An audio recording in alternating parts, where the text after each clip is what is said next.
Bienvenue à la porte du centre prophétique pour les nations. L'objectif que le Seigneur nous a donné, c'est que tu puisses chercher ardemment la présence du Saint-Esprit là où tu es, que le feu de Dieu puisse se répandre abondamment sur ta vie et que la grâce de Dieu puisse se manifester. Les multitudes ne rassasieront jamais ton âme, mais la présence de Dieu fera de toi l'homme ou la femme le plus heureux de la terre. Alors cherche avec nous sa présence, cherche avec nous ardemment le Saint-Esprit, et alors tu verras combien le feu de Dieu descendra sur toi. Bonsoir tout le monde, bienvenue en fait sur la chaîne de PCP, donc c'est Porte Centre Prophétique pour les Nations. Ce soir je vais apporter une petite pensée que Dieu m'a donnée à cœur. Mais avant ça, on va remettre d'abord ce moment devant Dieu. Ça va être un petit moment entre nous, dans la présence de Dieu. En tout cas, je salue le prophète Walid et sa femme Christelle Zouache, ainsi que leurs enfants. Ils sont actuellement en congé, ils en ont besoin, ça leur fait du bien. Donc, ils nous ont donné la charge, à nous, ceux qui avons l'habitude de servir ici avec eux dans l'œuvre, de pouvoir un peu gérer l'église en leur absence. Donc voilà, ce soir, ça va être géré par nous. Donc encore une fois, bonsoir tout le monde. Et nous espérons vraiment que vous allez bien, que votre semaine s'est très très bien passée, que Dieu, vous avez vu sa main, que je sais que Dieu vous a accompagné. Mais c'est vrai que souvent, on ne se rend pas forcément compte que Dieu est avec nous. Pourtant, Dieu est toujours là. Parce que sa parole nous dit qu'en fait, il ne nous laissera pas tout seul. Jésus est venu, il était parmi nous sur la terre il y a 2000 ans. Et ensuite, quand il est reparti, le Saint-Esprit est descendu par la suite. Et donc, depuis le Saint-Esprit, nous accompagne ici sur la terre dans toutes les situations. Donc voilà, je sais que Dieu était vraiment parmi vous et parmi nous. En tout cas, on va remettre ce moment devant Dieu pendant un petit instant. Je vais appeler le frère Scott pour pouvoir justement mettre ce moment entre les mains du Seigneur. Et puis voilà. Scott. Je vais prier pour, pour engager le culte de ce soir. Seigneur, merci pour premièrement cette semaine, Seigneur mon Dieu. Merci parce que, comme l'a très bien dit le frère, tu es avec nous. Tu étais avec nous dans le passé et tu seras toujours avec nous. Seigneur, vraiment merci parce que nous savons que tu as toujours un œil sur nous, Seigneur mon Dieu. Merci parce que tu nous protèges de tout danger. On ne se rend pas compte, Seigneur, de toutes les fois où tu nous protèges, Seigneur mon Dieu. On ne se rend pas compte, Seigneur mon Dieu, de tout l'amour vraiment que tu nous portes. Et Seigneur, nous voulons vraiment te dire merci pour cela. Merci parce que vraiment tu fais beaucoup plus de choses que nous, on peut penser. Il y a des fois, oui, on te voit agir. Il y a des fois, on ne te voit pas agir. Mais nous, en fait, on s'arrête uniquement à ce qu'on voit. Et on oublie, on a trop tendance à oublier ce qu'on ne voit pas. Les choses que tu fais, les bénédictions que tu nous donnes, les faveurs aussi que tu nous accordes dans notre vie. Et les protections, Seigneur mon Dieu. Merci encore Seigneur, une fois de garder un œil sur nous. Merci parce que tu nous protèges. Merci parce que tu nous aimes, Seigneur mon Dieu. Au nom de Jésus. Amen. Amen. Merci Seigneur mon Dieu. Donc frères et sœurs, encore merci mon frère pour avoir présenté ce moment devant le Seigneur. Avant de pouvoir apporter vraiment la pensée, vous qui êtes là, on n'est pas nombreux ce soir, et vous qui êtes là, est-ce que justement, je vous prends un peu à dépourvu comme ça, mais est-ce que vous avez le souvenir de quelque chose que Dieu a fait pour vous dernièrement? Là, dernièrement, quelque chose, une situation qui s'est débloquée, une parole que Dieu vous a donnée, qui vous a fortifié, ou un passage que vous avez lu, qui vous a fait du bien. Est-ce que quelque chose dernièrement vous a parlé, là, dans la semaine, ou peut-être même la semaine dernière, à la rigueur, hein, mais voilà, et que vous vouliez bien partager comme ça avec les frères et sœurs qui nous suivent sur Internet? Voilà, je vous laisse 2 minutes. Le temps de rassembler vos idées. En attendant, moi, je suis Christopher Gaman. Donc voilà, je suis un des fils spirituels du prophète Walid et de la prophétesse Christelle Zouache. Et c'est un honneur pour moi, vraiment. Et merci Seigneur, vraiment, pour ce ministère. Donc je vais prendre le temps un petit peu de les présenter quand même. C'est un ministère, comme vous le savez, qui sont déjà au service de Dieu depuis maintenant bien pratiquement 20 ans. Et merci Seigneur, ils ont commencé en Alsace. Ils ont eu l'occasion d'aller dans d'autres régions de France, d'aller dans d'autres régions même en Europe. Mais c'est vrai qu'ils ont beaucoup travaillé en Alsace. Et maintenant, ça fait à peu près 2 ans déjà qu'ils sont ici dans le sud, donc à Toulon. Et merci Seigneur parce qu'on a besoin de ministères prophétiques. Et vraiment, gloire à Dieu pour ce ministère et que vraiment que Dieu les fortifie, que Dieu les bénit parce que vraiment c'est... Le ministère prophétique est difficile. Enfin, le ministère prophétique, je m'explique. La dimension prophétique est difficile au sein de l'Église. C'est encore beaucoup combattu, c'est encore assez mal perçu. Et pourtant, on a besoin de la dimension prophétique. On a vraiment besoin, en vrai, de prophètes, d'apôtres et d'évangélistes. C'est vrai qu'on connaît les pasteurs. On a peut-être déjà entendu parler des enseignants de la loi, de ceux qui connaissent la parole de Dieu. Donc on appelle ça les docteurs de la parole, les docteurs de la loi. Mais c'est vrai que quand on commence à rentrer dans la dimension vraiment prophétique, donc à savoir avec les apôtres et les prophètes, c'est le ministère qu'on voyait déjà dans le Nouveau Testament. Les apôtres étaient là dans le Nouveau Testament. On voit que dans l'Ancien Testament, il y avait les prophètes qui sillonnaient en fait Jérusalem, qui sillonnaient vraiment Israël pour aller parler au peuple ou pour aller parler par exemple à un roi. On voit que le roi David a été confronté à un moment donné à un prophète. Donc les prophètes sont là depuis un moment et les apôtres sont là aussi depuis en fait depuis le Nouveau Testament vraiment ouvertement. Et donc voilà, le prophète Walid et sa femme sont un ministère prophétique et on veut vraiment remercier le Seigneur pour ça.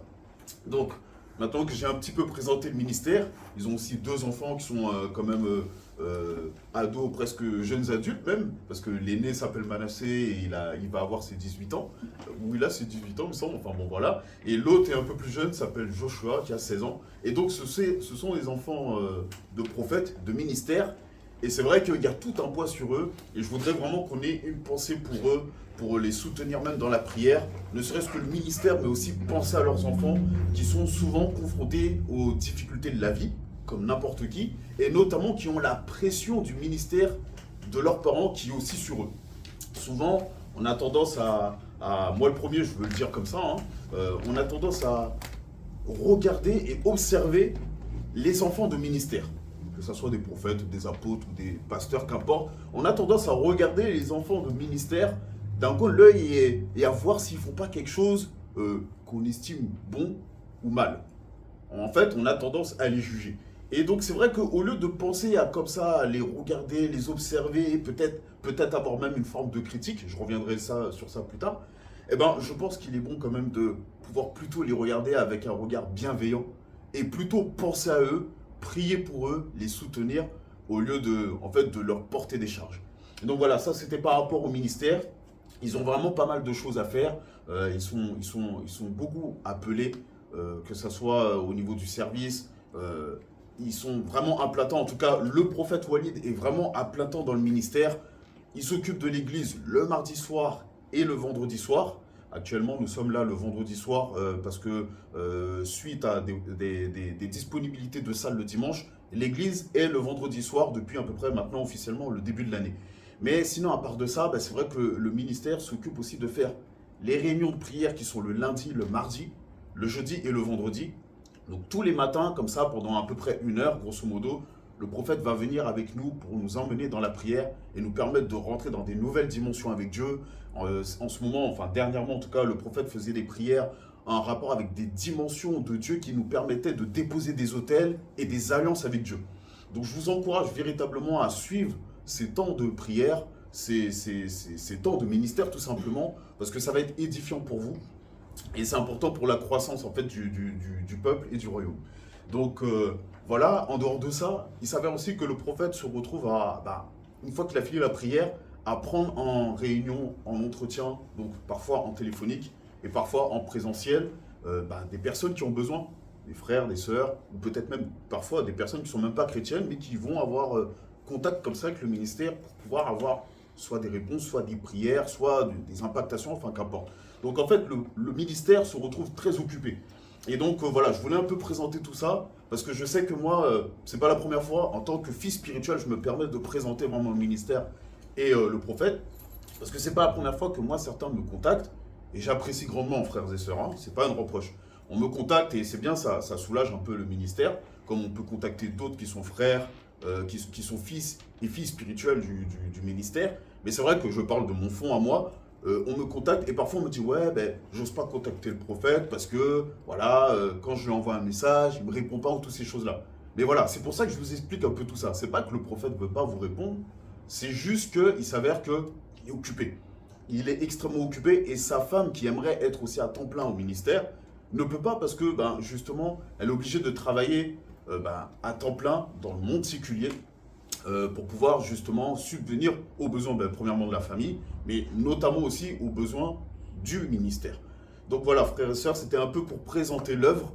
La prophétesse, elle, de son côté, c'est vrai qu'elle s'occupe principalement des femmes, ou alors quand avec son mari, il y a des couples, alors elle va s'occuper ben, voilà, de la partie féminine du couple, alors que le prophète va s'occuper de la partie masculine. Donc voilà, ils essayent un petit peu de faire comme ils peuvent. Mais voilà, c'était une présentation que j'ai voulu faire là tout simplement. Et maintenant que j'ai un peu présenté le ministère, le temps de donner un peu le temps à ceux qui le veulent bien, d'apporter peut-être une pensée. J'en vois qui se cache là-bas. Donc voilà, s'il y en a un qui a un petit message à apporter, une pensée, comme je le disais, un témoignage. Hein, madame, si jamais il y a un témoignage, quelque chose où tu vois que Dieu t'a parlé dernièrement, tout ça. Voilà, de pas hésiter en fait. Je voudrais que ce soir, ça soit un peu différemment. Voilà, le ministère m'a dit, Chris, est-ce que tu pourras t'occuper de l'église ce soir-là? Moi, ça fait 2 semaines qu'il m'a dit ça, ça fait 2 semaines que j'ai essayé de préparer un peu ça. Mais c'est vrai que j'aime pas ce qui est habituel, conventionnel. J'aime bien les changements, j'aime bien les, entre guillemets, les surprises. Donc voilà, j'avais prévenu personne. Moi-même, cette pensée, je l'ai eue aujourd'hui quand je me préparais, de pouvoir voir un petit peu s'il y a quelqu'un qui veut bien partager un moment, quelque chose vécu avec Dieu, une pensée, enfin qu'importe. Donc voilà, madame, si jamais il y a un truc où Dieu t'a parlé, t'a fait du bien, un message biblique, n'hésite pas. Qui est chaud? Ah, voilà, on a le frère Gérard. Alors juste pour dire, le frère Gérard, qu'on peut encourager. Le frère Gérard, alors en fait, c'est non seulement un grand frère pour moi, mais en plus de ça, c'est mon père. Voilà, donc c'est mon papa, vraiment de sang. Et donc voilà, si vous entendez que je dis papa ou toutes ces choses-là, c'est pas de confusion, c'est mon papa, oui, certes. Mais au niveau père spirituel, mon père spirituel reste le prophète Wali. Mais voilà, je pense que c'est important de le dire. En tout cas, on va laisser la parole à mon papa qui est là. Merci fils. Voilà, eh ben, bonsoir à tous. Bonsoir. Donc, comme vous l'avez entendu, ben, je suis le papa de Christopher et aussi fils spirituel du prophète Walid. Amen. Voilà, durant cette semaine, ben, j'ai été, comment on va dire, le Seigneur m'a parlé au niveau de la critique. Alors que je lisais ma Bible, et dans Nombre chapitre 12 et à partir du verset 21, on a toujours connu l'histoire de Moïse avec le peuple, où vraiment quand ça allait, tout le monde était content. Quand ils avaient à manger, tout le monde était content. Quand ils avaient bu, tout le monde était content. Mais il suffisait qu'il y ait plus d'eau, ou bien le peuple soit, comment dirais-je, soit soifé ou ait faim, eh ben, il prenait après Moïse. Et ça, c'était assez fréquent.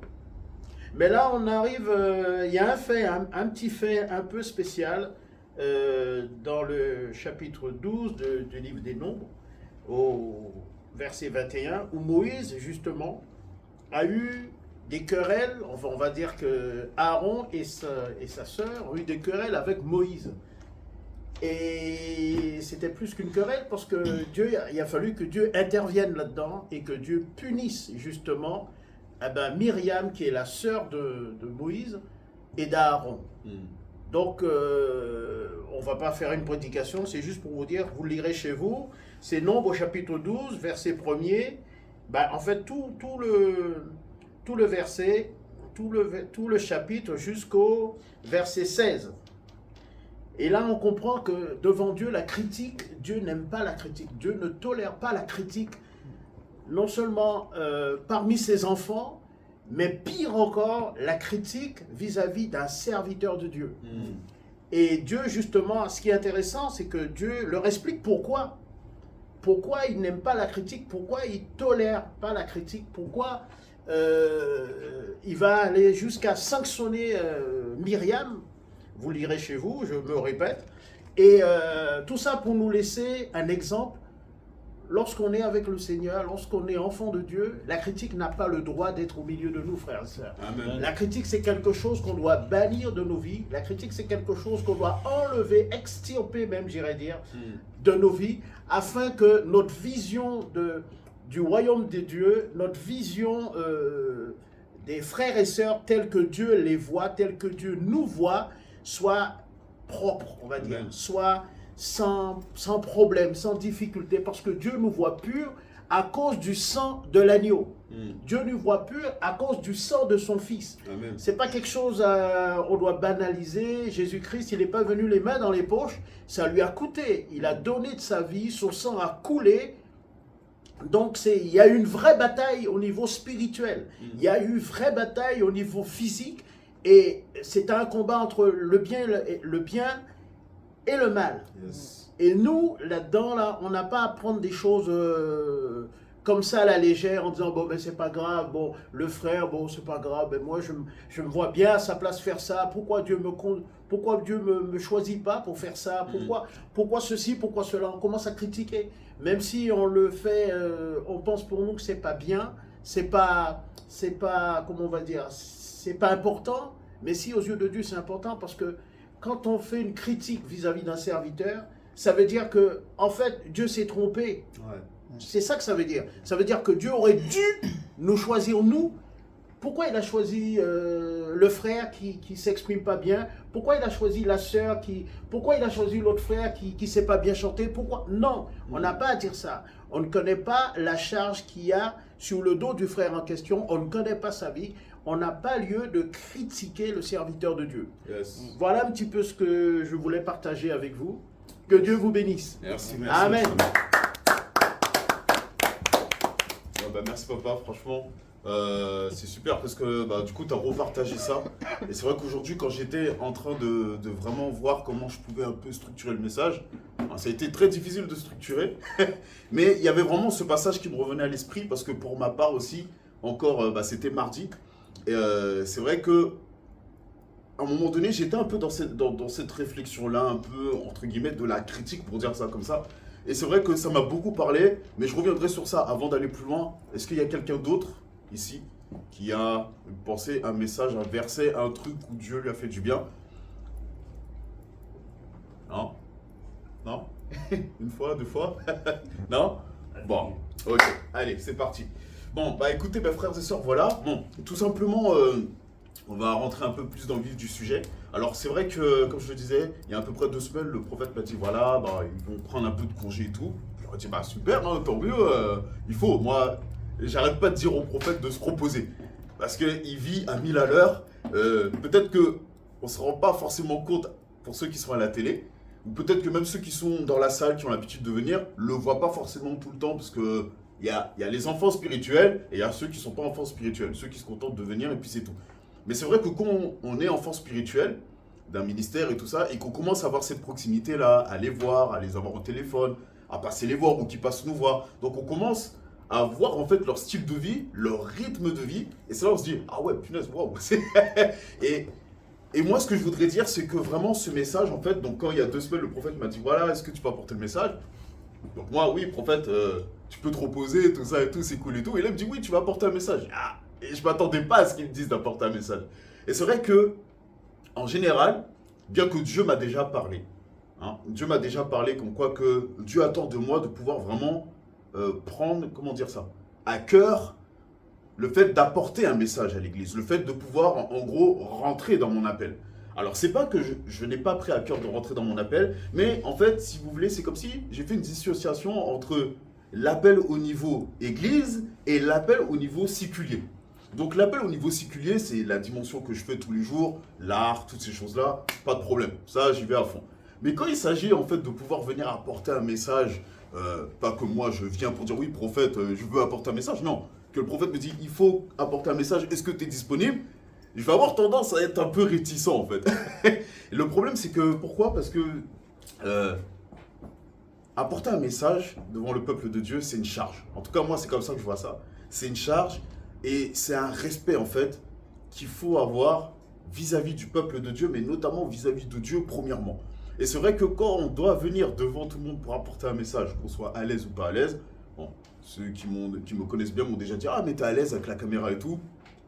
Ça, c'est ce qu'eux, ils disent, mais bon, voilà. Tout ça pour dire que, moi, à mon niveau, je me disais, bon, apporter le message, ok, c'est une chose, mais c'est vrai que j'ai toujours tendance à être très, comment je peux dire ça? Entre guillemets, réticent. J'y vais tout doucement, je prends mon temps parce que je me dis, non, c'est quand même le peuple de Dieu. Ce que je vais dire là, ça va être entendu, ça va être écouté, ça va être analysé et surtout, ça va, comment dire, ça va servir d'exemple pour que d'autres puissent faire la même chose. Et donc, d'où le fait que par rapport à ça, j'essaye vraiment de faire attention. Bon. Moi, personnellement, je sais que là, maintenant, depuis quelques temps, depuis que l'école des prophètes a commencé, pas l'école des prophètes, l'école des puissants. L'école des puissants a commencé donc depuis septembre 2024. C'est vrai qu'il y a eu de plus en plus de monde qui ont rejoint l'école des puissants. Et à partir de là, en fait, il y a eu des nouveaux frères, des nouvelles sœurs qui sont arrivés. Et même au niveau de la chaîne YouTube du ministère, on voit qu'il y a de plus en plus de monde qui se connecte. Et donc, merci Seigneur.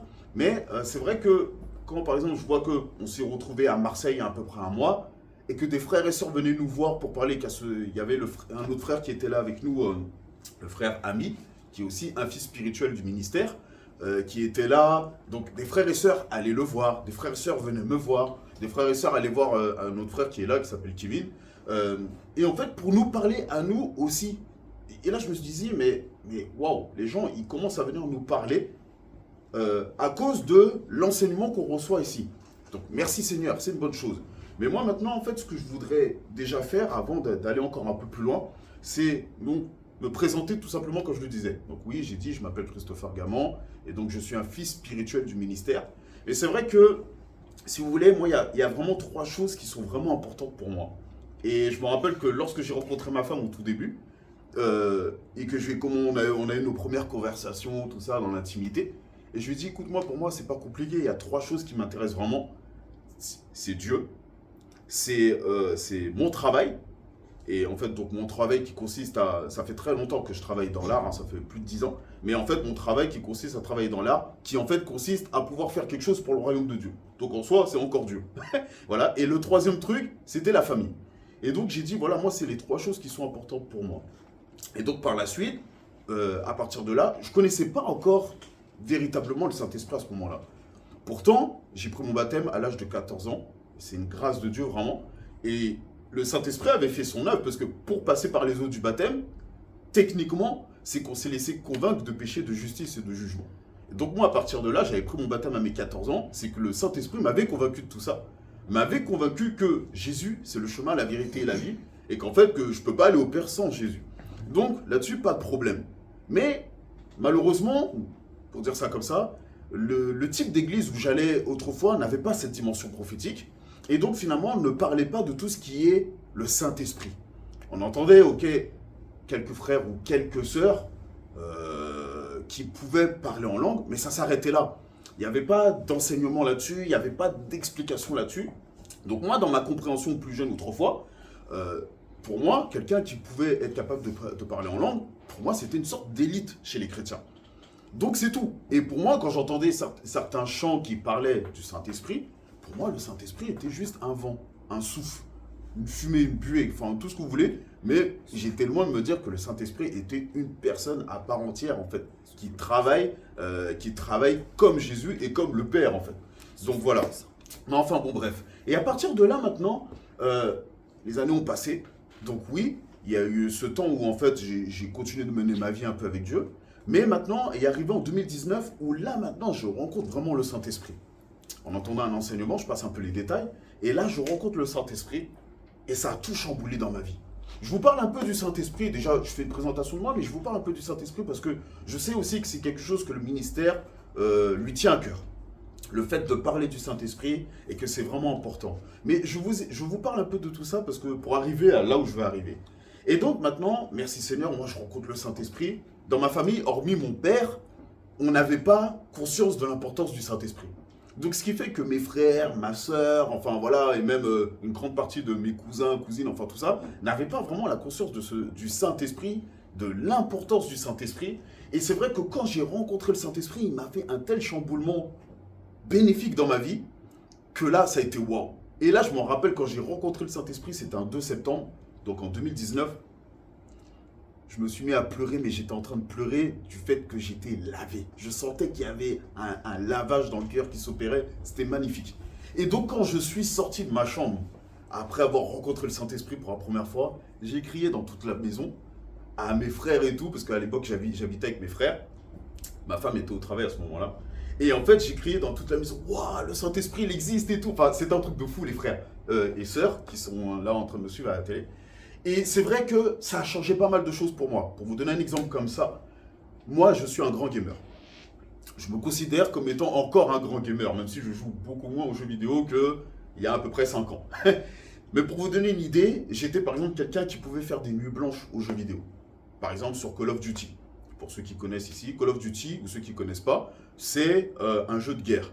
Donc, de ce jeu de guerre-là, je faisais des nuits blanches, je jouais en ligne, je jouais contre d'autres personnes, et j'avais le niveau maître. Donc voilà, c'est le niveau maximum, on ne peut pas aller au-dessus. Et c'est vrai que c'est pour vous dire en fait le temps de jeu que je passais sur ces jeux-là, et j'arrivais à avoir des scores vraiment impressionnants. Je vous présente un peu tout ça, c'est pas pour me mettre en avant ou me glorifier, c'est juste pour vous dire un peu le contexte. Et bien cette passion que j'avais pour les jeux vidéo, ou pour notamment Call of Duty, le Saint-Esprit, quand il est arrivé, en fait, il a remplacé tout ça.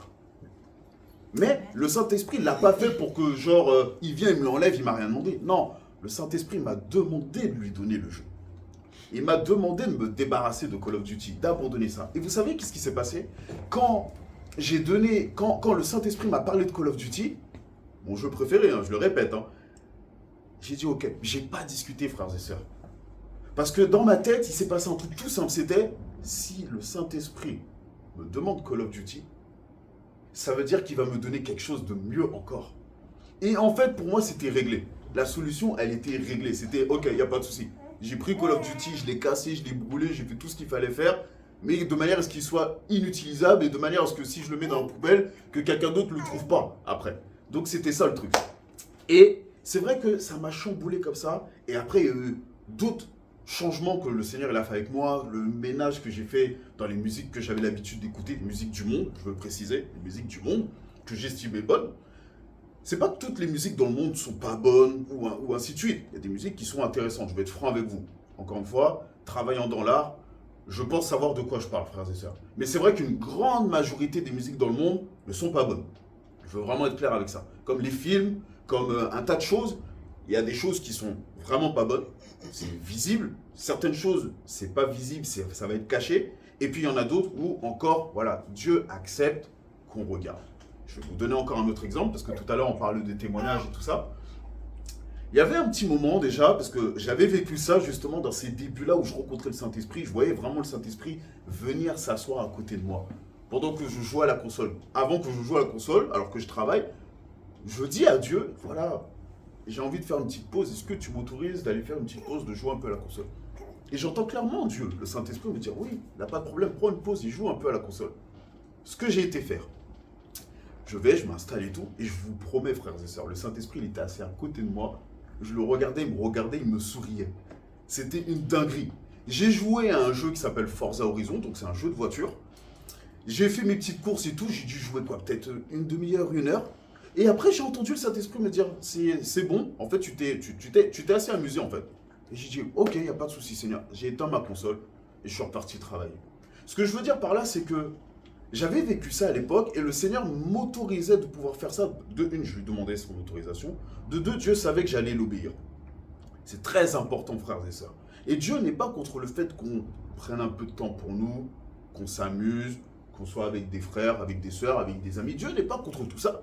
Dieu est le Dieu du partage. Dieu aime l'amusement. Le premier miracle, vous le savez tous, de Jésus, ça a été à une fête. C'était aux noces de Canaan. Donc c'était pendant un mariage. C'est son quand même premier miracle. Donc je pense que quand même, Dieu a quand même un certain regard sur l'amusement, pour dire ça comme ça. Mais il y a amusement et amusement. D'accord? Donc je passe les détails. J'avais vécu ça avec le Saint-Esprit. Et j'avais revécu encore une autre fois entre-temps. Mais tout ça, c'était vraiment dans les débuts, vers 2019-2020. Et là, en fait, là, c'était, il y a quoi? La semaine dernière, il y a j'étais là comme ça, j'avais donc bien travaillé ma journée et tout, puis c'était le soir, j'avais envie de me poser, tout ça. Madame était occupée avec le bébé, donc bon, elle l'allait. Et donc au final, puisqu'elle l'allait, moi je peux pas faire grand chose. Donc au final, je décide de me poser un peu. Et il y avait une série que j'avais repérée sur Netflix et tout, que je trouvais intéressante. Et je me pose dans mon fauteuil et tout, je suis là, j'ai envie de regarder la série. Et là, j'ai eu cette pensée. Il y a longtemps que j'ai pas demandé l'avis du Saint-Esprit avant de regarder quelque chose. Et là, je me dis, c'est vrai, j'aimerais revivre ça. Et là, donc, bêtement, enfin, une façon de parler, je parle de moi-même, je suis là comme ça, tout simplement. Seigneur, quelle série tu me conseilles? Au lieu que juste je regarde la série qui m'intéresse, est-ce qu'il y a une série que tu me conseilles là, comme ça, que je peux regarder sur Netflix? Et bien, la série que j'avais repérée, que je voulais regarder, que je trouvais intéressant, le Saint-Esprit m'a dit non, pas celle-là. Et en fait, il m'a montré une autre série, qui est un truc qui parle d'avocat et tout ça et tout, enfin bon, bref. Et il m'a dit celle-là. Ok, je dis ok, je vais regarder, je sais pas de quoi je parle, de quoi ça parle, je vais regarder. Et bref, en fait, je me suis posé, il s'avère que la série, je l'ai trouvée vraiment super, 3 saisons, impeccable, enfin bref. Et tout ça pour dire que le Saint-Esprit, c'est vraiment quelqu'un qui est là et que si on lui donne l'accès, il va répondre. Il va être là, il va nous accompagner. Comme on l'a dit au début de cette réunion déjà, le Saint-Esprit, en fait, il est venu à la suite de Jésus. Jésus est reparti, le Saint-Esprit est venu par la suite. Vous savez, à un moment donné, je lisais ça dans la parole, et dans la parole de Dieu, on voit quoi? On voit que, en fait, jusque pendant tout l'Ancien Testament, le Saint-Esprit ne reposait pas sur les gens, ou ne reposait pas dans les gens, dans leur cœur, dans leur vie. Il venait à certains moments, il les secouait un peu, et puis il repartait. Le Saint-Esprit ne pouvait pas rester. Comme on le sait, ça vient depuis le péché, donc le Seigneur il a dit oui, mon esprit ne pourra pas rester dans le cœur de l'homme plus longtemps, nanana, passe les détails. Si ça vous intéresse, lisez la Bible, frères et sœurs. Voilà, comme ça vous verrez de quoi je parle. C'est dans l'Ancien Testament, je vous aide un petit peu. Mais tout ça pour dire que on voit que le Saint-Esprit, il venait, il repartait. Et à un moment donné, dans le Nouveau Testament, à l'ère où Jésus était là, donc c'est quand Jésus était petit, il était bébé encore, on voit qu'il y avait un homme, donc il était âgé, et en fait, il attendait. Il avait eu cette promesse de la part de Dieu qu'il aurait le temps de voir celui qui allait ôter les péchés du monde. Et donc ce vieil homme qui attendait devant le temple, en fait, la parole de Dieu, ça m'a fait tilt, la parole de Dieu me dit que l'esprit reposait sur cet homme-là. Donc, et là je me suis dit, waouh, c'est quand même quelque chose, mine de rien, il y a quand même certaines personnes, c'était spécifique, hein, mais il y avait quand même certaines personnes qui avaient cette grâce quand même d'avoir l'esprit de Dieu qui reposait sur eux. Et donc ils étaient déjà dans une dimension prophétique. J'ai trouvé ça beau et ça m'a parlé, donc je me permets de vous le partager. D'où le fait que, voilà, le ministère parle beaucoup de tout ce qui est Saint-Esprit et c'est pour ça aussi que je voulais un petit peu en parler. Mais je vais avancer un petit peu. Donc voilà, 2019, 2020, voilà, moi je travaille dans l'art, j'ai remis mon art devant Dieu. À partir de là, le Seigneur a commencé à m'orienter dans la dimension de l'art, dans la dimension de la lecture de la parole, vraiment de manière approfondie, et ainsi de suite. Et c'est vrai que le Seigneur a commencé à me montrer plein de choses. Merci Seigneur. Mais maintenant, voilà comment j'ai rencontré le ministère. Et je passe encore un peu les détails parce que de toute manière, j'en ai déjà parlé. Mais c'est juste pour vous présenter un petit peu, personnellement, qui est-ce qui est devant vous et qui vous apporte un message. Voilà. Parce que, encore une fois, moi par exemple, j'aime bien, quand on regarde dans la Bible, quand il y a quelqu'un vraiment d'important qui doit intervenir dans la Bible, on a son historique. On voit un peu d'où il vient. La Bible, elle va nous parler soit de sa descendance, ou soit de ses ancêtres. Donc, il y a quelque chose qui nous permet de situer la personne, ce qu'elle a fait, ou ce qu'elle va faire, ou ainsi de suite. Et c'est pour ça que pour moi, c'était quand même important en prenant la parole ce soir, de vous apporter ces petites parenthèses sur moi, sachant notamment que, comme je le disais, il y a pas mal de nouveaux maintenant qui sont ici sur PCP. Donc encore une fois, frères et sœurs, on vous bénit par rapport à tout ça. Mais, donc, pour pouvoir arriver un peu là où je voulais en venir, c'est vrai que mon père, il avait reçu cette vision, ce message mardi. Et moi, quand je préparais mon message encore, comme je le disais depuis la semaine dernière, je cherchais un peu ce que j'allais pouvoir mettre devant Dieu. J'étais là, je disais au Seigneur, franchement, j'ai bien une pensée. Et je vais être franc avec vous, je disais, je vais parler, en fait, du royaume. Je vais parler vraiment du travail dans le royaume, de toutes ces choses-là. C'est vraiment une dimension du message qui me parle beaucoup. Et en ce moment, le prophète parle beaucoup de ça. Et j'ai beaucoup aimé quand le prophète disait, en fait, l'Église s'est beaucoup attardée sur le message de l'Évangile. Donc je réexplique vite fait. Le message de l'évangile, en fait, c'est le fait que, voilà, à un moment donné, on entend parler de Jésus, on entend parler de son sacrifice, on entend parler de l'amour du Père à travers de Jésus qui a été manifesté pour qu'on puisse être pardonné. Donc ça, c'est l'évangile. Et qu'au final, si on accepte le plan du salut, si on accepte le fait que Jésus est venu sur la terre pour nous, pour nos péchés, parce que sans ça, on était perdus, alors maintenant, on a le pouvoir de devenir enfant de Dieu. Cette parole, elle est magnifique dans le Nouveau Testament qui nous dit que ceux qui ont reçu Jésus ont ce pouvoir de devenir enfant de Dieu. Donc ça, c'est l'évangile. On devient enfant de Dieu et donc on a cette espérance de dire, ok, si je ferme les yeux là tout à l'heure, si je ferme les yeux demain, si je ferme les yeux dans 10 ans, en fait, je sais où je vais. Et ça doit être une espérance pour nous les chrétiens. C'est vrai qu'il y a des choses qui sont attristantes. Quand aujourd'hui je préparais le message, et à un moment donné, j'ai été comme touché dans le cœur. Je pense vraiment que c'est Dieu qui m'a touché par rapport à ça. Parce que j'étais en train de chercher un peu les passages que j'aurais pu présenter, mais comme je vous disais, je ne suis pas trop un prêcheur, pour dire ça comme ça, ou un prédicateur conventionnel. Donc moi, je ne vais pas forcément venir avec des messages bien structurés et compagnie. Par contre, je vais vous parler de choses de la Bible que j'ai déjà lues. J'ai déjà lu la Bible plusieurs fois, merci Seigneur, et il faut que je la lise encore. Et encore une fois, je vous encourage, frères et sœurs, vraiment, vraiment, vraiment, lisez votre Bible. Lisez votre Bible. Parce que viendra des temps où on n'aura probablement plus l'occasion de pouvoir avoir des Bibles. Que ce soit chez nous, ou que ce soit des Bibles dans les librairies pour qu'on puisse acheter. Vous voyez un peu ce qui se passe par exemple dans les pays comme l'Algérie, vous voyez qu'ils ferment les églises. C'est vrai qu'aujourd'hui on a encore une certaine grâce, je dis bien une certaine grâce. Certes, on n'est peut-être pas persécuté à la même hauteur que les pays comme l'Algérie ou les pays musulmans ou toutes ces choses-là, mais il y a quand même une forme de persécution en France. Lorsque on veut parler des choses de Dieu, on doit faire un paquet de démarches sans être sûr qu'elle va forcément accepter. Alors que lorsqu'il y a les autres mouvements qui veulent parler de leurs affaires, il n'y a pas de problème. Ils ne sont pas combattus comme l'Église est combattue. Donc c'est pour ça qu'on vit déjà une forme de persécution et, frères et sœurs, on doit vraiment se réveiller par rapport à ça. Je me permets vraiment de dire ça. Parce que comme je le disais, je vous ai parlé en gros, de la dimension du message de l'évangile. Chose que l'Église a faite. Et encore une fois, merci Seigneur, quand le prophète a commencé à parler de ça. Parce que c'est là où je me suis dit, mais c'est vrai. En fait, voilà pourquoi je comprends mieux, en fait. Et le prophète, il a expliqué qu'en fait, il y a deux messages dans la Bible. Et quand on lit le Nouveau Testament, on le voit clairement. On voit que Jésus parle d'une certaine manière quand il parle de l'évangile, quand il parle de la bonne nouvelle, et quand il en parle, il va parler pour appuyer ses dires, notamment surtout quand il a affaire donc aux sacrificateurs, pas aux sacrificateurs, aux sadducéens, aux pharisiens et aux docteurs de la loi. On voit que Jésus, pour pouvoir appuyer ses dires, il va les confronter même à ce qui est écrit dans la Torah. Donc si aujourd'hui pour nous, la parole de Dieu, l'Ancien Testament, les 5 premiers livres de la parole de Dieu. Donc Jésus va les confronter à ça, ou notamment il va les confronter même avec ce que disait le prophète Ésaïe. D'accord. Donc ça c'est la dimension de l'évangile, la bonne nouvelle. Mais maintenant on voit que Jésus il avait un autre message qui était très important, et je dirais même qu'il le disait encore plus que la bonne nouvelle, c'était la dimension du royaume de Dieu. Le travail dans le royaume de Dieu.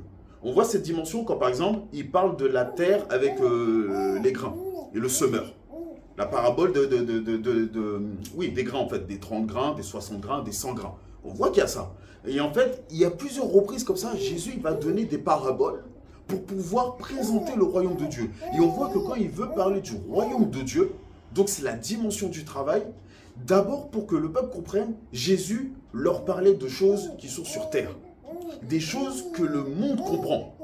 Parce que certes, Jésus il s'adressait aux Juifs, au peuple juif, mais en fait, c'était des personnes qui cherchaient la vérité. C'était des personnes qui cherchaient, en gros, la bonne nouvelle, qui cherchaient à aller de l'avant. Et donc, en fait, aujourd'hui, ça doit être la même chose. Nous, il y a la dimension maintenant du royaume de Dieu. Et donc, le royaume de Dieu, maintenant, consiste à pouvoir commencer à regarder comment on va travailler pour Dieu. Il y a travaillé de plusieurs manières.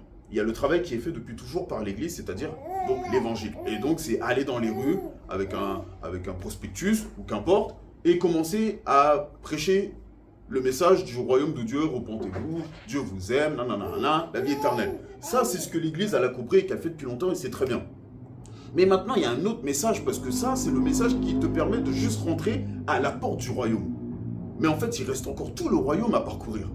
Et tout le royaume a s'engouffré dedans pour non seulement commencer à travailler, mais aussi à amener les choses du ciel, les amener sur la terre, de manière à ce que le monde voit la différence entre leur royaume à eux et notre royaume à nous.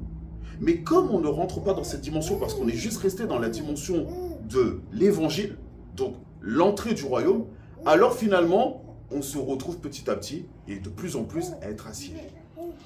Je vous présente tout ça pourquoi? Parce que, au final, je me suis rendu compte que le monde, les frères et sœurs, il avance très très vite. Vraiment, vraiment, vraiment très très vite. Je me rappelle encore quand j'étais petit, qu'on avait les télés cathodiques, avec bon, écran couleur et tout. Peut-être que même certains ont eu le temps de connaître les écrans en noir et blanc. Donc c'était vraiment encore des écrans encore plus petits. Mais bon, je pense que la plupart de ceux qui suivent ici ont connu au moins les télés cathodiques. Donc les premières télés, tout ça. Et ok, super, très bien. Mais en fait, ce que je veux dire par là, c'est que quand on voit l'évolution de la technologie en 30 ans, quand on voit l'évolution pharmaceutique en 30 ans, pour dire ça comme ça, et d'un paquet de choses encore que le monde est en train de mettre en place, c'est là qu'on voit que waouh. Et ce qui est très intéressant, c'est que pour ceux qui font un petit peu attention à l'évolution du monde, à l'évolution de la technologie, et là je vous parle de technologie, peut-être que ça ne parle pas à tout le monde, mais vous allez voir. En 30 ans, le monde a réussi à développer des choses, c'est assez impressionnant, mais là, durant ces 5-10 dernières années, ce qui a été fait en 30 ans, là, en 10 ans, ça a été encore plus vite. Le monde arrive à rentrer dans une dimension vraiment incroyable. Et le problème, c'est que souvent, nous les chrétiens, on n'est pas au courant. On est largués. Là, je sais que je vous parle de technologie, je sais que pour beaucoup qui suivez ici, vous ne comprenez pas ce que je dis. Et je ne dis pas ça comme étant arrogant ou quoi que ce soit, mais ce que je veux dire par là, c'est que c'est là il y a une alerte, frères et sœurs. C'est que je ne vous demande pas d'être des professionnels dans la technologie ou dans le pharmaceutique ou je ne sais quoi, ou dans tout ce qui est gouvernemental et ainsi de suite. Non, la parole de Dieu, je survole ça, mais la parole de Dieu, elle nous parle de 7 montagnes, de 7 cornes précisément, qui sont en fait des montagnes. On les retrouve dans l'Apocalypse. Donc en fait, ces 7 montagnes, le prophète Walid l'explique très bien. Et d'autres ministères prophétiques aussi l'expliquent. C'est important de dire ça parce que, en fait, 2 témoignages valent mieux qu'un. Même Jésus le dit à un moment donné, il dit que lui, il a son propre témoignage, mais lui-même, son témoignage est rendu par Jean-Baptiste. Donc il a le témoignage de quelqu'un qui vient confirmer qui il est. Et en dehors de ça, parce que Jésus il le dit bien, je n'ai pas le besoin des témoignages des hommes pour faire ce que j'ai à faire, parce que j'ai déjà le témoignage du Père. Donc en fait, on a besoin d'avoir le témoignage de quelqu'un d'autre qui va parler en notre faveur. D'où le fait que je trouvais important de parler du ministère, parce que c'est pas le ministère qui va le faire, il faut que ça soit d'autres personnes qui le fassent. Et ça revient aussi par rapport à l'enseignement la semaine dernière, où le prophète, il expliquait ce que Dieu lui a dit, pour lui faire comprendre pourquoi l'œuvre va avoir du mal à se développer. Pourquoi les œuvres en général vont avoir du mal à se développer. Et on voit qu'à travers ça, on a besoin du témoignage des autres. Dernièrement, il y a une sœur, la sœur Julie, que je salue par là. Elle me disait, oui, voilà, je vais amener tant de personnes dans le cours des puissants.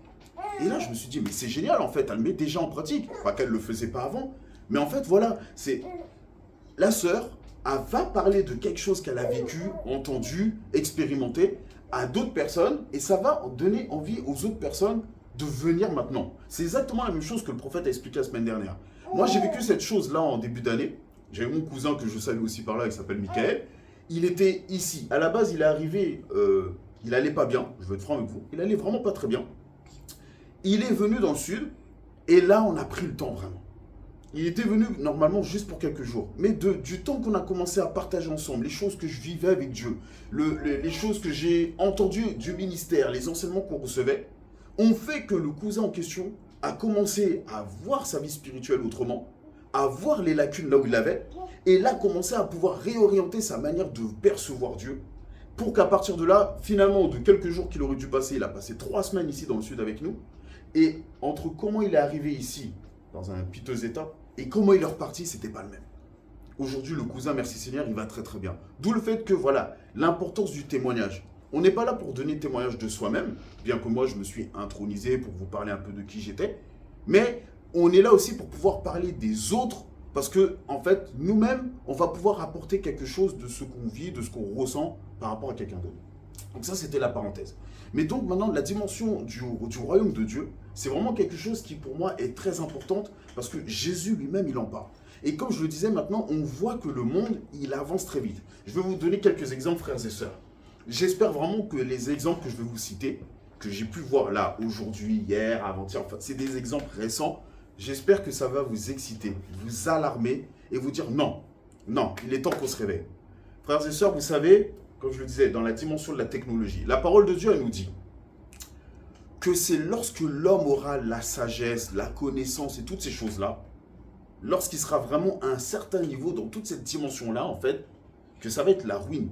L'homme va réussir à faire des choses vraiment impressionnantes et à cause de toutes ces choses qu'il va réussir à faire, à cause de la connaissance, de sa propre sagesse ou de la sagesse inspirée démoniaque, je le dis clairement, l'homme va réussir à faire des choses vraiment qui nous dépassent, frères et sœurs. Pourtant, la parole de Dieu, elle en parle.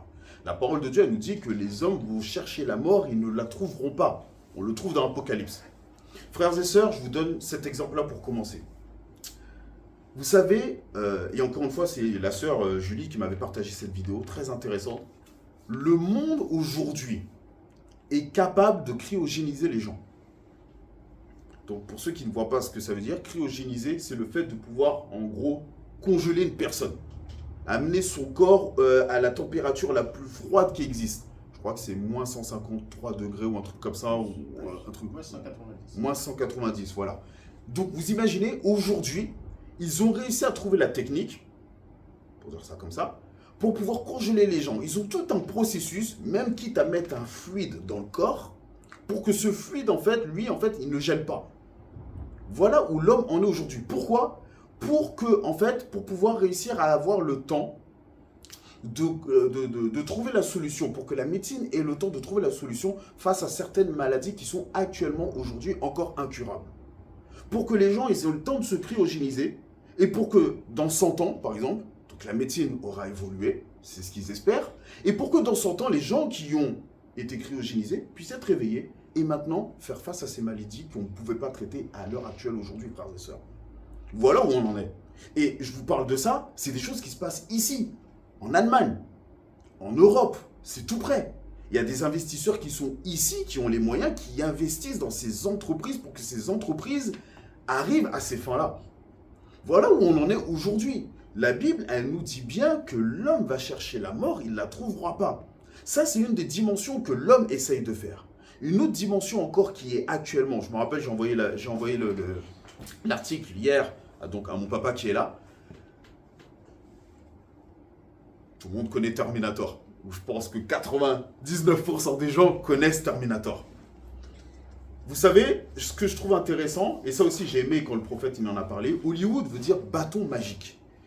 Et j'avais expliqué ça à un frère dernièrement, je lui disais, tu sais, pour que le monde, parce qu'il me posait la question, il me posait la question, voilà, je comprends pas qu'on utilise les jeux vidéo pour pouvoir mettre des trucs comme ça, qu'est-ce qui leur passe par la tête, en gros, aux artistes qui font les jeux vidéo, pour parler de démons et compagnie. Et je lui expliquais qu'en fait, pour que le monde, pour que Satan, les démons, les entités déchues et ainsi de suite, les dominations, les autorités, les principautés, puissent faire ce qu'elles ont à faire, elles sont obligées de passer par un homme, par des hommes, par un groupe de personnes qui vont capter des choses dans le monde spirituel. Vous savez, on va pas se mentir, frères et sœurs, on est souvent émerveillé par le fait que, waouh, oh tel film, t'as vu les effets spéciaux, waouh, oh tel film, non, ouais, c'est super. Mais pour que ces films arrivent à jour, c'est des gens qui ont été inspirés d'abord dans le monde spirituel. Je vais donner un exemple comme ça. Encore une fois, peut-être que certains d'entre vous, vous ne connaissez pas, mais c'est pas grave, le film existe et le jeu existe. Je veux parler de ces choses-là pour alarmer, parce qu'on est dans ces temps vraiment, il y a urgence. Il y a vraiment urgence. Par exemple, le film Silent Hill, qui à la base est un jeu vidéo, qui a été créé par un Japonais. Silent Hill, à la base, quand ce jeu est sorti dans les années 90, je me rappelle, sur PlayStation, ça a fait un tabac. Et ce genre de jeu comme Resident Evil ou ainsi de suite, j'en passe, tous ces jeux qui sont très sombres, horrifiques et compagnie, ça parle à une grande partie de la population. D'où nos enfants, nos jeunes. Vous savez, Dieu m'a vraiment donné à cœur de se soucier de la jeunesse. Et je pense que nous, peuple de Dieu, on devrait se soucier de la jeunesse. On n'a pas besoin, entre guillemets, que Dieu nous donne à cœur pour dire ça comme ça. Même si c'est Dieu qui fait les choses, hein. Je ne veux pas limiter ou pas. Mais en fait, la jeunesse, ce sont nos enfants. Ou ce sont peut-être nos petits-enfants. Ou ce sont peut-être nos neveux, nos nièces, nos cousins, nos cousines, qu'importe. Un oncle, une tati, on est tous passés par là. Et en fait, on doit pouvoir faire attention à ce qui se passe, ne serait-ce que par rapport à ce public qui est là. Parce qu'on est responsable de ce public, et je me permets de le dire en plus parce que maintenant je suis jeune papa. Mais voilà, si on ne s'oriente pas, on ne se documente pas un minimum, frères et sœurs, je ne vous demande pas d'être des spécialistes dans des domaines que vous ne gérez pas, qui ne vous intéressent pas, mais qu'un minimum vous puissiez vous renseigner parce qu'on est dans ce monde. On vit dans ce monde. Certes, on n'est pas là pour faire comme ce monde, on n'est pas là pour se conformer à ce siècle présent, comme le dit la parole de Dieu, mais il n'empêche qu'on doit être au courant de ce qui se passe dans ce monde, de manière à pouvoir être efficace quand on va intercéder, de manière à pouvoir être efficace lorsqu'on va parler à quelqu'un de ce monde, parce que quand on va arriver pour parler, moi ça m'est arrivé quand l'année dernière je parlais avec certaines personnes au travail, j'avais pas en face de moi que des chrétiens. La plupart du temps, on n'a pas en face de nous que des chrétiens. Quand on est en face avec un collègue qui est chrétien, génial, gloire à Dieu, on peut parler de Dieu, ça tombe bien. Et encore, ça on ne se dispute pas. Mais globalement, c'est super. Mais la plupart du temps, on a affaire à des personnes qui sont dans le monde. Donc nous, on veut leur présenter l'évangile. Très bien. Mais si nous, on veut juste leur présenter ce que nous intéresse, donc l'évangile, mais on ne s'intéresse pas un petit peu à ce qu'eux, ils aiment, ce qu'ils connaissent. Pour pouvoir être capable de comprendre, déjà de une, pourquoi ils sont intéressés par ça, ou du moins, comment on peut leur parler et leur présenter l'évangile dans cette dimension. Leur présenter le royaume de Dieu dans cette dimension. Pourquoi je dis ça encore une fois, comme je le disais tout à l'heure, on voit que Jésus, avant de parler du ciel, du royaume de Dieu, de son Père dans le ciel, il parlait des choses de la terre pour que le monde comprenne ce qu'il veut dire. Et une fois que le monde comprenait, quand il leur avait parlé d'agriculture, de pêche, de poisson, de construction, qu'importe, une fois que le monde comprenait ce qu'il veut dire, là, il le transcrivait vers le royaume de Dieu. Et nous, peuple de Dieu, on doit faire la même chose. Mais malheureusement, on ne fait pas cette dimension-là, ce qui fait qu'on a du mal à récolter. On doit récolter. Vous savez, donc je reviens à ce que je disais. Aujourd'hui, le monde, qu'est-ce qu'il est capable de faire? Le monde est capable aujourd'hui de créer un robot, frères et sœurs. Ce robot, aujourd'hui, on a déjà vu toutes sortes de robots faits par Tesla, faits par les Chinois, faits par qui tu veux. Ok, ils se tiennent debout. Les robots aujourd'hui sont capables de se tenir debout, de marcher, de courir, d'évaluer quand il y a une pente, donc ils ne vont pas tomber, ils vont calculer leur équilibre. Ils sont capables de prendre un verre, de vous le servir. Bref, les robots aujourd'hui sont capables de faire des choses vraiment impressionnantes. Alors qu'il y a quoi? Il y a peut-être 2 ans, ils n'étaient pas encore capables de faire ça. C'est pour dire comment l'évolution de la technologie elle avance. Avec les cartes graphiques, les microprocesseurs et tous ces trucs-là. Je vous dis, Terminator, on y arrive. Et le robot aujourd'hui, l'IA, exactement, le robot aujourd'hui qu'ils ont réussi à faire, ils sont encore en train de travailler dessus, mais il y a déjà des images. C'est un robot, en fait, qui a des muscles synthétiques. Moi, je l'ai appris hier. Le corps humain dispose de 639 muscles. Ce robot a plus de 1000 muscles. C'est un truc de fou. Et il disait en fait que dans l'animation, dans la vidéo, le robot il va bouger vraiment à s'y tromper. On croirait vraiment que c'est un humain. Il bouge comme un humain. Aujourd'hui, voilà où est-ce qu'on va. Aujourd'hui, l'homme est capable de créer pour avoir des robots. Est capable de créer, j'ai vu ça aussi encore aujourd'hui, les nanomachines. Pour ceux encore qui ne me voient pas, c'est quoi? Les nanomachines, ce sont des micro-robots en fait. Tellement petits qu'ils sont capables de rentrer dans notre corps. C'est ce qu'on voit dans les films, frères et sœurs, on y est. C'est ce qu'on voit dans Avengers avec Iron Man qui son armure se reconstruit quand il a des dégâts. L'homme aujourd'hui est capable de créer ce genre de choses. Aujourd'hui, ils ont créé des nanomachines qui sont donc toutes petites, comme je vous disais, la taille d'un grain de sable, mais qui peuvent soulever jusqu'à 350 fois leur taille, leur poids. C'est impressionnant.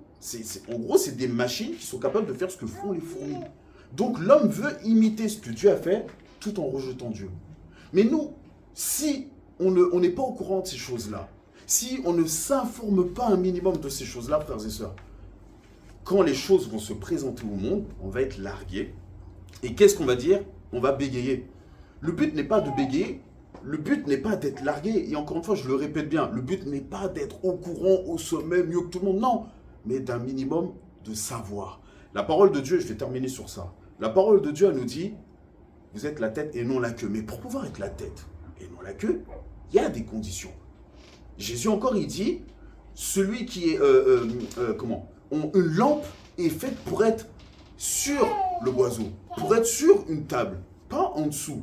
Une lampe est faite pour être au sommet d'une montagne, pour qu'on la voit au loin, pas en dessous. Mais laissez-moi vous dire ça, frères et sœurs, j'ai l'impression, j'ai vraiment la triste impression. Cet après-midi, quand je préparais vraiment un peu ce temps avec Dieu, à un moment donné, j'étais presque ému, presque envie de pleurer, parce que j'ai l'impression qu'actuellement, l'Église ne rentre pas dans cette dimension-là.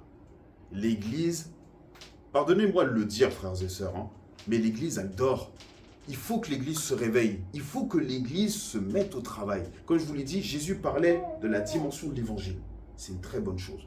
Continuez, frères et sœurs. Continuez de parler à vos voisins, à vos voisines, à vos collègues, à quelqu'un qui a un problème. Et là, vous avez à cœur de lui parler de Dieu, de prier pour...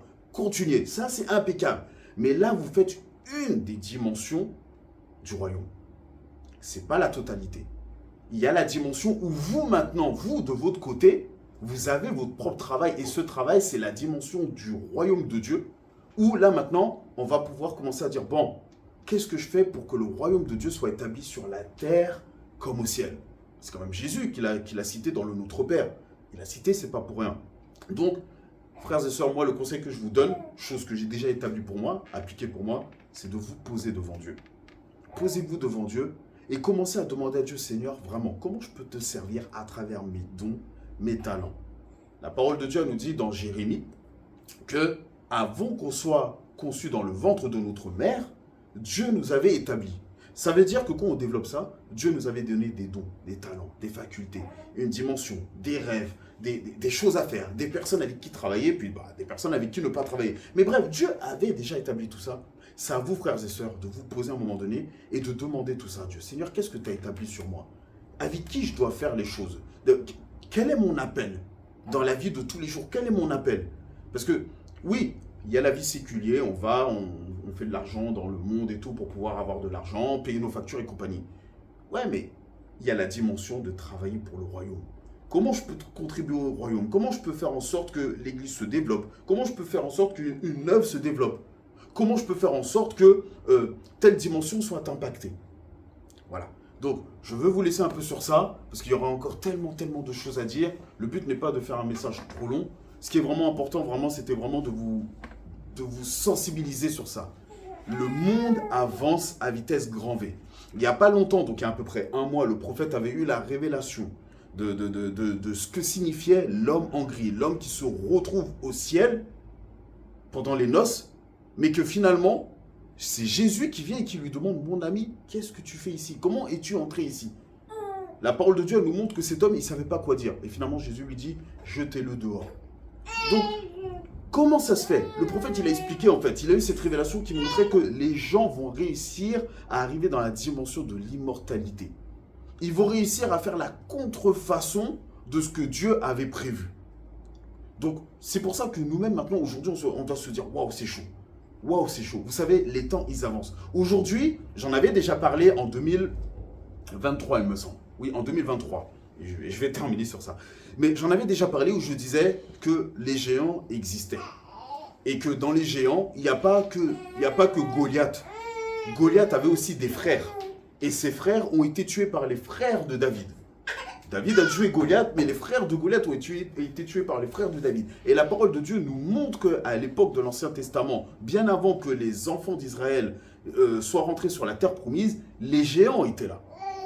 Je dis ça pourquoi? Parce que j'ai pu voir cette semaine, donc c'est une vidéo récente, pour ceux qui connaissent sur la chaîne 31 Média, une chaîne chrétienne, où il y a quelqu'un qui parlait, c'est un ministère, c'est un ministère anglophone, mais c'est traduit en français, où il expliquait qu'en fait, voilà, comment tel et tel monument, comme les pyramides, comme les fameuses pierres à Stonehenge en Grande-Bretagne, ainsi de suite, comment tous ces monuments ont pu être construits alors que ça pesait des tonnes, alors que ça fait le cas des pyramides, c'est des centaines de mètres. Comment ça a été fait? Il explique tout ça et il dit en fait, mais c'est les géants.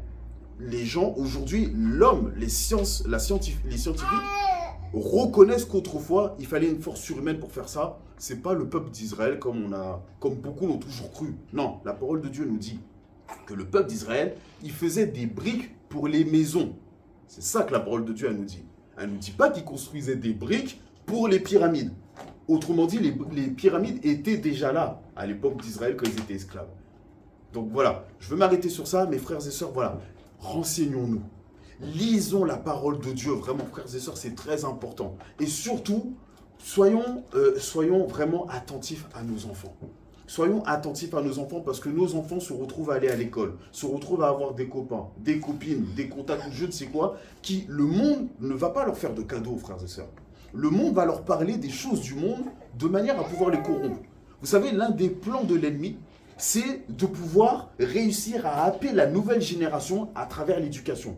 Donc à chaque fois que septembre arrive, c'est la rentrée des écoles, tout ça, il y a déjà un plan qui est mis en place pour que les enfants qui vont arriver à l'école puissent suivre une éducation spécifique. Et cette éducation-là consiste à pouvoir toujours éloigner les enfants, quels qu'ils soient, loin de Dieu. Donc c'est à nous, peuple de Dieu, c'est à nous parents, c'est à nous jeunes parents, c'est à nous parents plus grands, grands-parents, qu'importe, c'est à nous de pouvoir se renseigner un minimum sur les différentes choses qui nous entourent et pas juste se contenter de dire « Ouais, mais moi, ça ne m'intéresse pas. Ouais, mais mon enfant, il joue aux jeux vidéo, j'y connais rien. Oh, il écoute sa musique, il met son casque. Non, non, posez-vous. C'est vous les parents, frères et sœurs. Vraiment, c'est important. Je sais que j'insiste, mais c'est important. Parce que quand on va arriver devant Dieu, ce serait dommage qu'il nous arrive la même chose que Adam et Ève. Dieu savait qu'est-ce qui s'est passé. Mais on voit que Dieu, il a été voir chacun pour demander, en gros, quel a été ton rôle. Et pour Abel et Caïn, ça a été pareil. Dieu a été voir, Dieu savait ce qui s'est passé, mais il a été voir pour savoir qu'est-ce que tu as fait. Ce serait dommage qu'on arrive devant Dieu et que là, Dieu nous dit, mais qu'est-ce que tu as fait par rapport à ton enfant? Ou qu'est-ce que tu as fait par rapport à ta femme ou ton mari qui faisait tel ou tel truc? Est-ce que toi, tu ne t'es pas renseigné? Est-ce que toi, tu n'as pas été un gardien pour ton frère ou pour ta soeur? Pour ton fils ou pour ta fille? Donc voilà, frères et sœurs, je vais m'arrêter sur ça. C'était le message que j'avais à apporter. Je pense que j'ai apporté l'essentiel. Comme je le disais, ce n'était pas un message facile à préparer. Ça fait 2 semaines que j'ai essayé de préparer. Il y a eu un paquet de choses que Dieu m'a montré le doigt, comme la critique et toutes ces choses-là. Et c'est vrai que c'est très important. Merci encore une fois, frère, papa, pour avoir parlé de cette dimension de la critique. C'est très important. Je pense que Dieu veut vraiment nous amener dans une dimension cette année et dans les mois à venir pour que le peuple se réveille. Parce que, comme je le disais encore une fois, le monde avance très vite. Donc, nous sommes censés avancer plus vite que le monde. Nous avons le Saint-Esprit avec nous. On ne peut pas être à la ramasse. On ne peut pas être à la traîne. Il y a un problème. Le monde veut utiliser la VR pour rentrer dans les univers imaginaires. Nous, on a le Saint-Esprit. Le monde veut utiliser la technologie pour faire tout plein de choses.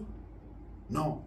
Le monde a besoin de ça. Nous, on a Dieu qui nous permet de guérir, de manifester les miracles, de voir des guérisons extraordinaires.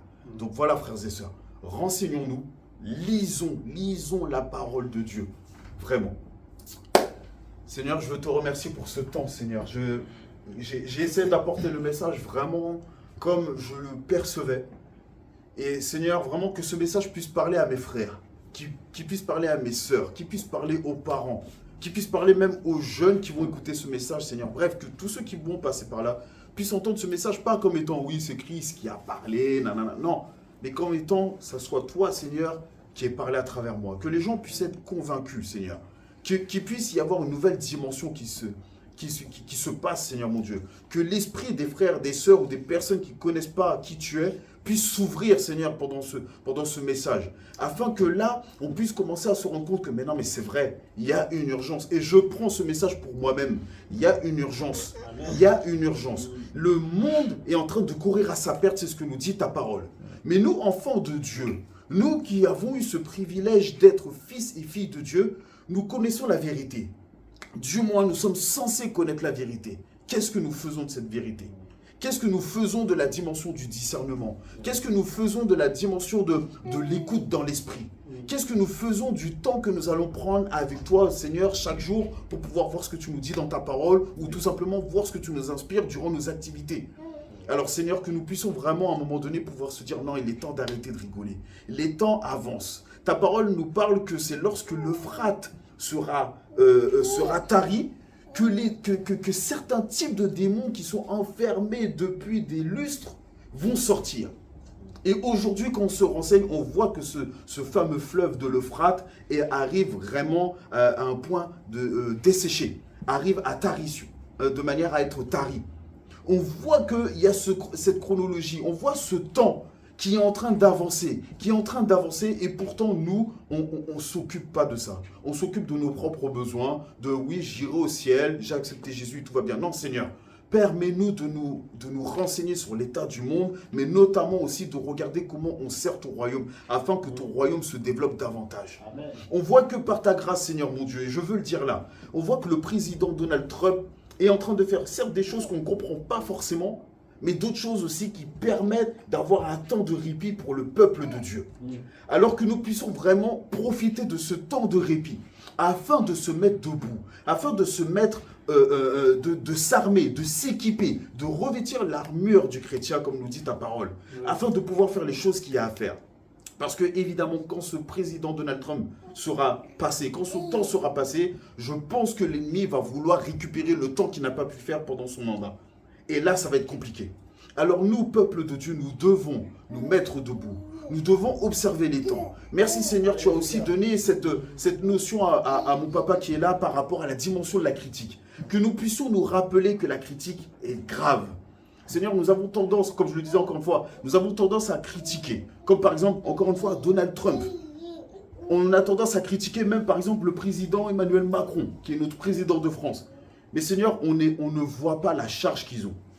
Certes, certains font les choses pour toi, d'autres ne font pas les choses pour toi. Ça, c'est eux avec toi, c'est toi qui connais.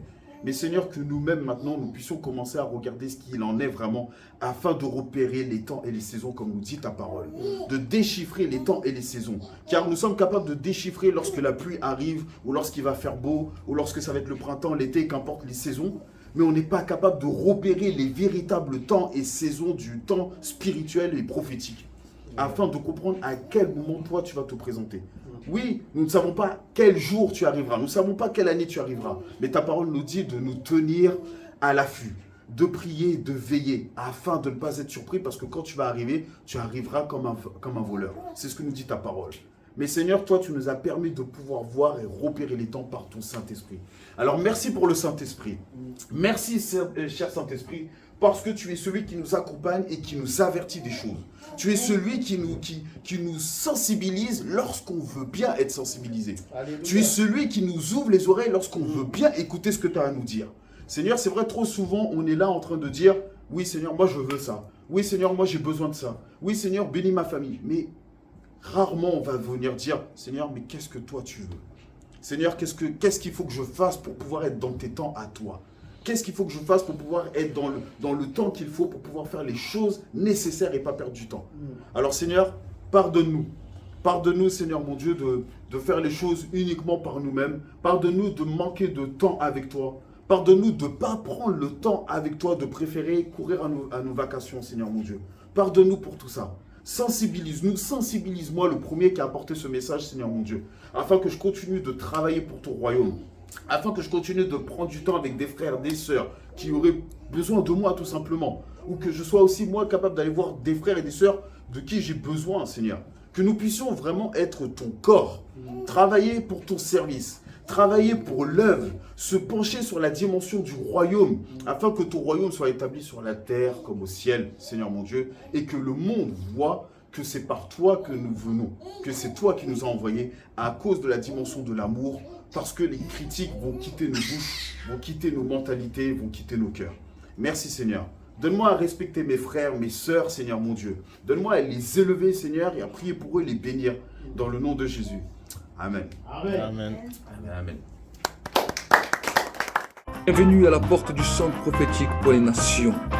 L'objectif que le Seigneur nous a donné, c'est que tu puisses chercher ardemment la présence du Saint-Esprit là où tu es, que le feu de Dieu puisse se répandre abondamment sur ta vie et que la grâce de Dieu puisse se manifester. Les multitudes ne rassasieront jamais ton âme, mais la présence de Dieu fera de toi l'homme ou la femme le plus heureux de la terre. Alors cherche avec nous sa présence, cherche avec nous ardemment le Saint-Esprit, et alors tu verras combien le feu de Dieu descendra sur toi.